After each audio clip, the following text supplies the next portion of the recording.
ಆತ್ಮೀಯರೇ, ನಿತ್ಯವೂ ಕೂಡ ನಮ್ಮ ಜೀವನದಲ್ಲಿ ಒಂದಿಲ್ಲ ಒಂದು ಘಟನೆಗಳು ನಡೆಯುತ್ತವೆ. ಅಂಥ ಸನ್ನಿವೇಶದಲ್ಲಿ ನಮ್ಮ ಜೀವನದ ಬಂಡಿ ಎತ್ತ ಸಾಗುತ್ತಿದೆ ಎನ್ನುವಂಥದ್ದನ್ನು ನೀವೆಲ್ಲರೂ ಕೂಡ ಗಮನಿಸುತ್ತಾ ಸಾಗಿದರೆ ನಮ್ಮ ಆತ್ಮವಿಶ್ವಾಸ ಇನ್ನೂ ಕೂಡ ಹೆಚ್ಚುತ್ತದೆ. ನಾವು ಮಾಡುವಂತಹ ತಪ್ಪುಗಳನ್ನು ತಿದ್ದಿಕೊಂಡು ಬದಲಾವಣೆಯತ್ತ ನಾವು ಮುನ್ನುಗ್ಗುವುದೇ ನಿಜವಾದಂತಹ ಸಾರ್ಥಕತೆಯ ಜೀವನ. ಆತುರ ನಿರ್ಧಾರ ಬದುಕನ್ನು ಬೆಂಕಿಗೆ ತಳ್ಳುತ್ತದೆ. ಅರಿತು ಮಾಡುವ ನಿರ್ಧಾರ ಬದುಕಿಗೆ ಬೆಳಕನ್ನು ತೋರುತ್ತದೆ.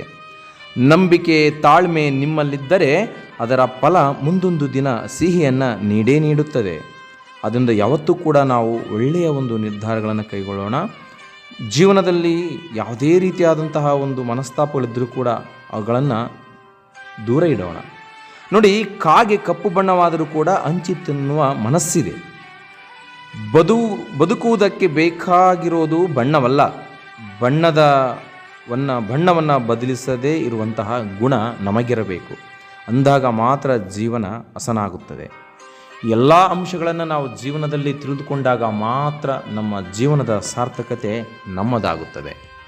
ಇನ್ನು ಜೀವನದಲ್ಲಿ ಸರಳತೆ ಇದ್ದಾಗ ನಮ್ಮ ಜೀವನ ಒಳ್ಳೆಯ ರೀತಿಯಾಗಿ ಅದು ಸಾಗುತ್ತದೆ.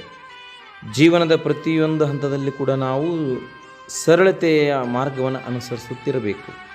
ಏಕೆಂದರೆ ಇವತ್ತಿನ ಒಂದು ಸ್ಪರ್ಧಾತ್ಮಕ ಜಗತ್ತಿನಲ್ಲಿ ಮನುಷ್ಯನ ಜೀವನ ಭಾಳ ಒಂದು ಐಫೈಗೆ ಹೋದಂತೆಲ್ಲ ಮನಸ್ತಾಪಗಳು, ಕೆಟ್ಟ ಆಲೋಚನೆಗಳು ಮನಸ್ಸಿಗೆ ಬರ್ತಾ ಹೋಗ್ತವೆ.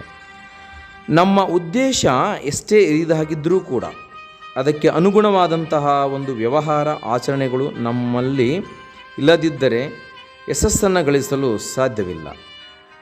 ಸರಳತೆ, ನಿರಂಕಾರ, ಸದಾಚಾರಗಳಂತಹ ಸದ್ಗುಣಗಳನ್ನು ಉಳ್ಳವರು ನಾವಾಗಿದ್ದಾಗ ನಾವು ಜೀವನದಲ್ಲಿ ಸಫಲರಾಗಲು ಸಾಧ್ಯವಾಗುತ್ತದೆ. ಸರಳತೆಯ ಸೌಜನ್ಯಗಳಿಂದ ನಾವು ಎಲ್ಲರ ಹೃದಯಗಳನ್ನು ಗೆಲ್ಲಬಲ್ಲೆವು ಎಂಬ ಆತ್ಮವಿಶ್ವಾಸ ನಮಗಿರಲಿ. ಮನೆಯಲ್ಲಿ ಬಿಕ್ಕಟ್ಟಿನ ಪರಿಸ್ಥಿತಿ ಇದ್ದಾಗಲೂ ನಮ್ಮ ಸರಳ ಸ್ವಭಾವದಿಂದ ಬೇಗನೆ ಎಲ್ಲರ ಮನಸ್ಸನ್ನು ತಿಳಿ ಮಾಡಬಹುದು. ನಮ್ಮ ಪ್ರಯತ್ನದಿಂದ ಮನಸ್ಸು ಓಡುವ ಕುದುರೆಯ ಹಾಗೆ ಅದಕ್ಕೆ ನಾವು ಹೋಲಿಸ್ಕೊಂಡಾಗ ಸರಳ ಸ್ವಭಾವ ಇರುವವರು ಮನಸ್ಸನ್ನು ಓಡಲು ಬಿಡದೆ ಶಾಂತಿಯಿಂದ ಇರಲು ಪ್ರಯತ್ನಿಸುತ್ತಾರೆ. ಎಷ್ಟೆಷ್ಟೋ ಆಲೋಚನೆಗಳು ಸರಳವಾಗಿದ್ದರೂ ಕೂಡ ಅಷ್ಟಷ್ಟು ನಮ್ಮ ಜೀವನದಲ್ಲಿ ಪರಿಸ್ಥಿತಿಗನುಗುಣವಾಗಿ ನಾವು ಸರಳತೆಯನ್ನು ತಂದುಕೊಳ್ಬೇಕಾಗ್ತದೆ. ಏಕೆಂದರೆ ನಮ್ಮ ಆಲೋಚನೆಗಳೇ ನಮ್ಮ ಭವಿಷ್ಯವನ್ನು ಸೈದ್ಧಾಂತಿಕ ಕೊಯ್ತವೆ. ಯಾವತ್ತೂ ಕೂಡ ನಮ್ಮ ಮನಸ್ಥಿತಿ ಅನ್ನುವಂಥದ್ದು ಒಳ್ಳೆಯ ಒಂದು ನಿರ್ಧಾರದತ್ತ ಬಂದಾಗ ನಮ್ಮ ಜೀವನದ ಸರಳತೆ ಹಾಗೆ ಬದಲಾಗುತ್ತಾ ಬರುತ್ತದೆ. ಮನೆಯ ವಾತಾವರಣ ನಿರ್ದಿಷ್ಟವಾಗಿ ವ್ಯಕ್ತಿಯು ಹೊಂದಿರುವ ಪೋಷಕರ ಮತ್ತು ಅವರ ವ್ಯಕ್ತಿತ್ವದ ಮೇಲೆ ಪರಿಣಾಮವನ್ನು ಬೀರುವಂತೆ ರೂಪಿಸಿಕೊಳ್ಳಬೇಕು. ಏಕೆಂದರೆ ನಮ್ಮನ್ನು ನೋಡಿ ಇವತ್ತು ಜೀವನದಲ್ಲಿ ಮಕ್ಕಳು ಕಲಿಯುತ್ತಾರೆ.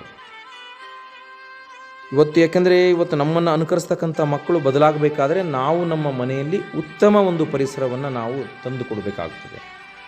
ನೋಡಿ, ಮನುಷ್ಯ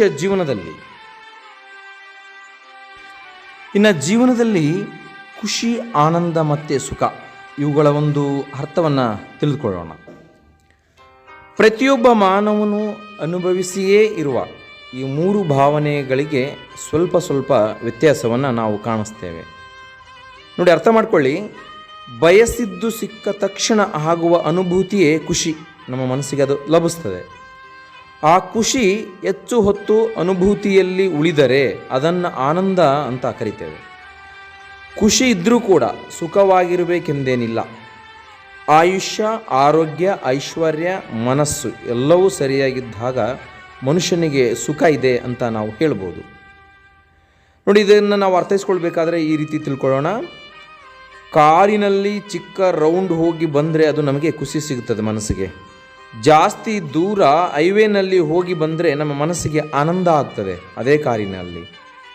ವಾಪಸ್ ಬಂದ ಮೇಲೆ ಕೇಳಿ ಸುಖವಾಗಿದ್ದೀರಾ ಅಂತ ನಮ್ಮನ್ನು ಕೇಳಿದರೆ ಉತ್ತರ ಹೌದು ಅಂತ ಬರಬೇಕಲ್ವಾ? ಹಂಗೇನಿಲ್ಲ. ಬರುತ್ತಾ ಕಾರಿನ ಟೈರ್ ಪಂಚರ್ ಆಗಿ ಅದಕ್ಕೆ ದುಃಖ ಆದಾಗ, ಹಾಗಾಗಿ ಸುಖವಾಗಿರಬೇಕೆಂದರೆ ಎಲ್ಲವೂ ಕೂಡ ಸರಿ ಇರಬೇಕು. ಅಂಥ ದುಃಖದ ಸನ್ನಿವೇಶದಲ್ಲಿ ನೀವು ಆರಾಮಿದ್ದೀರಾ, ಸುಖವಾಗಿದ್ದೀರಾ ಅಂತ ಕೇಳಿದರೆ ಮನಸ್ಸಿಗೆ ನಮಗೆ ನೋವಾಗುತ್ತದೆ. ಏನೂ ಇಲ್ಲದೇನು ಸುಖವಾಗಿರಬಹುದು ಎಂಬ ಸತ್ಯ ನಮ್ಮ ಮನಸ್ಸಿಗೆ ಬಂದಾಗ ಮಾತ್ರ, ನಮ್ಮ ಅರಿವಿಗೆ ಅದು ಬಂದಾಗ ಮಾತ್ರ ನಾವು ಸುಖವಾಗಿರಲಿಕ್ಕೆ ಸಾಧ್ಯತೆ ಇವೆ. ನೋಡಿ, ಈ ಖುಷಿ, ಆನಂದ ಮತ್ತು ಸುಖ ಇವು ಒಂದಕ್ಕೊಂದು ಅಂಟಿಕೊಂಡಂತಹ ಒಂದು ಗಡಿಯಾರದ ಮುಳ್ಳಿನ ತರಹ. ಮನುಷ್ಯ ಜೀವನದಲ್ಲಿ ಯಾರೂ ಕೂಡ ಪರಿಪೂರ್ಣರಾಗಿ ಸುಖಮಯವಾಗಿಲ್ಲ. ಆ ಸುಖಮಯವಾಗಿರುವಂತಹ ಸಂದರ್ಭದಲ್ಲಿ ಆನಂದ ಬಂತೆಂದರೆ ಆ ಖುಷಿ ಮತ್ತು ಆನಂದದಿಂದ ಮನುಷ್ಯ ಸುಖಮಯವಾಗಿರಲಿಕ್ಕೆ ಪ್ರಯತ್ನಿಸ್ತಾನೆ. ಪ್ರತಿಯೊಬ್ಬರ ಜೀವನದಲ್ಲಿ ಕೂಡ ಹಾಗೆ ಪ್ರತಿಯೊಂದನ್ನು ಕೂಡ ಪಡೆದುಕೊಳ್ಳಿಕ್ಕೆ ನಮ್ಮ ಪ್ರಯತ್ನಶೀಲತೆ ಮುಂದೆ ಸಾಗುತ್ತಿರಬೇಕು. ಈ ಖುಷಿ, ಆನಂದ ಮತ್ತು ಸುಖ ನಮಗೆ ಪರಿಪೂರ್ಣವಾಗಿ ಸಿಗಬೇಕಾದರೆ ರೈತ ಕೊಡೋ ಅನ್ನ, ತಾಯಿಯ ಆಶೀರ್ವಾದ ಇವು ನಮಗೆ ಸಿಗುವ ಶ್ರೇಷ್ಠ ಕಾಣಿಕೆಗಳು. ಗುರು ಹಿರಿಯರ ಅನುಭವದ ಮಾತುಗಳನ್ನು ಆಲಿಸಿದವರು ಅವರ ಬಾಳು ಬಂಗಾರವಾಗುತ್ತದೆ. ಮನೆಯ ಒಳ್ಳೆಯ ಸಂಸ್ಕಾರವೇ ಇವತ್ತು ಮುಂದಿನ ಬಾಳಿನ ಅದು ಮೂಲವಾಗಿ ನಮಗೆ ಪರಿಣಾಮವಾಗುತ್ತದೆ. ಅದು ಮಾರ್ಗದರ್ಶಿಯೂ ಕೂಡ. ಇವತ್ತು ನಾವು ಮನೆಯಲ್ಲಿ ಹೇಗಿರ್ತಾವೆಯೋ ಹಾಗೆ ನಮ್ಮ ಮಕ್ಕಳು ನಮ್ಮನ್ನು ಅನುಕರಿಸಿ ಮುಂದೆ ಬೆಳೆಯುತ್ತಾರೆ. ಆ ಗುರು ಹಿರಿಯರ ಅನುಭವದ ಮಾತುಗಳನ್ನು ನಮ್ಮ ಮಕ್ಕಳಿಗೆ ಕೇಳಿಸಿದರೆ ಅವರಿಗೆ ಅನುಭವ ಹೆಚ್ಚಾಗುತ್ತದೆ. ಆದ್ದರಿಂದ ಮನೆಯ ಒಳ್ಳೆಯ ಸಂಸ್ಕಾರವೇ ನಮ್ಮ ಮುಂದಿನ ಮಕ್ಕಳ ಭವಿಷ್ಯವನ್ನು ನಿರ್ಧರಿಸುತ್ತದೆ. ಆದ್ದರಿಂದ ಒಳ್ಳೆಯತನದಿಂದ ನಾವುಗಳು ಜೀವಿಸೋಣ, ಬದುಕೋಣ.